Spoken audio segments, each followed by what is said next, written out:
Well, Christmas, here we are again. A time for family, a time for probably too much food, a prime for gift giving. A season, there's this enormous expectation of abundance and for us to be generous, when more than the usual is expected and we stretch and stress ourselves to achieve it. I'm not sure there's another time in a year which has quite such a universal condition, at least maybe in the wealthier nations of the West. Christmas also has about it a sense of nostalgia, of times gone by, remembered fondly. Stories of long ago, of family traditions and or church traditions. You will see often there's new innovations, but invariably they come from a time before.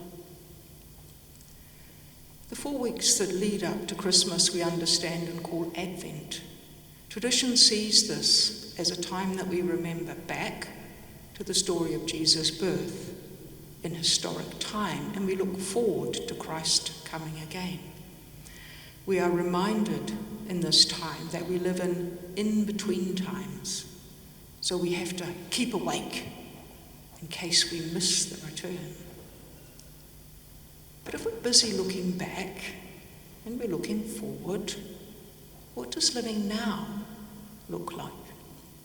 Oh, that's right, waiting and looking for something that's not it. It's not exactly an encouragement to pay attention to how we live now. Perhaps it's no surprise then that at Christmas we think back because we know what that was. The story that gives us Christmas claims location and historic time, gives us a datum point, if you like. The yet to come, well, who knows? And the storyline of the second coming, it's been a really long time. So that does bring some credibility issues. Not only for those of us who still tell the story, but for the increasing number who don't know anything about it. So what if Christmas was a now thing? What if in each moment, each now that's taking place, that every single part of the Christmas story is taking place? Let's have a look at the Nativity story, in particular the characters. We know that Mary and Joseph have travelled to Bethlehem and that in a stable their first child has been born. We know about shepherds in cold darkness, going about their usual, when they're startled by bright lights of angels, directing them to go and witness to this birth.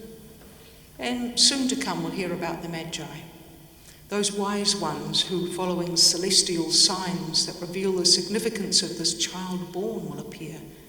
They will bring gifts to honour the birth. But let's look a little bit closer. It's rather a ragtag band gathered here.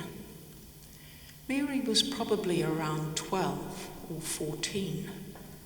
Although she was engaged to Joseph, she had become pregnant out of wedlock, which ostensibly makes Joseph a cuckolded husband. Shepherds at this time in history were so lowly regarded, they were not considered trustworthy enough to give evidence in court. And the Magi to this insider story were religious and racial foreigners.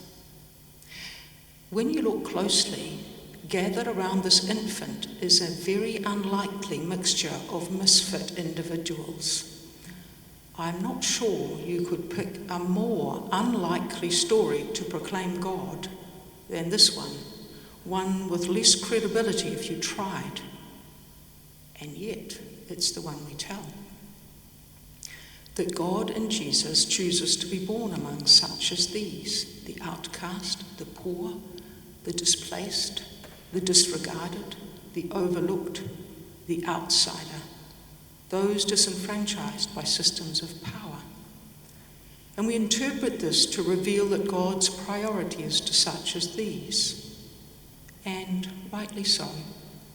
We proclaim this reveals a radically inclusive God. But where in this story are those of us who are not like this? Are we excluded from bringing those who bring God to life in the world? In the various collected stories that occurred to me that make up the drama of Jesus' birth, we hear that each person, Mary, Joseph, the shepherds, the Magi, and Herod, they have this encounter with God, either through angelic or celestial sign, and every single one of them is afraid. Well, the angel says they should not be afraid, so we assume they're afraid. And each of them, after encountering God and feeling afraid, choose what they do in response. It's as if what they do reveals who they are. So I began to wonder, are they afraid because of meeting God, or because of what that meeting reveals to them about themselves, and that comes to be expressed in what they do? So some of those people bring God to life, some of them testify that God is alive, and some of them take the life of every child out of fear, just in case. So the good, the bad, and the ugly of human nature get to be included in this story. They help form the woven together story we tell, which is not to suggest that all human behaviour is divinely condoned. What it does do is propose that every single human can encounter God, but the choice of what they then do with it rests with them. God, known in Jesus, was born just like you and me in this story, and at birth was forfeited just about every human or social claim to prestige or influence. This child was born to parents and witnessed to by an assortment of ordinary people who were made remarkable by their receptivity to God and willingness for God to be believable. In this new life, something astonishing is declared. God's presence with us in our world requires our response, needs our nurture to grow and to come to fullness of life. It doesn't ask of us something we do not know, but it does ask us to respond in ways that come most naturally to us. It doesn't ask us to be more or other than human. It encourages us to be fully human. The agents of God in this story were afraid before angelic appearance and cosmic declaration.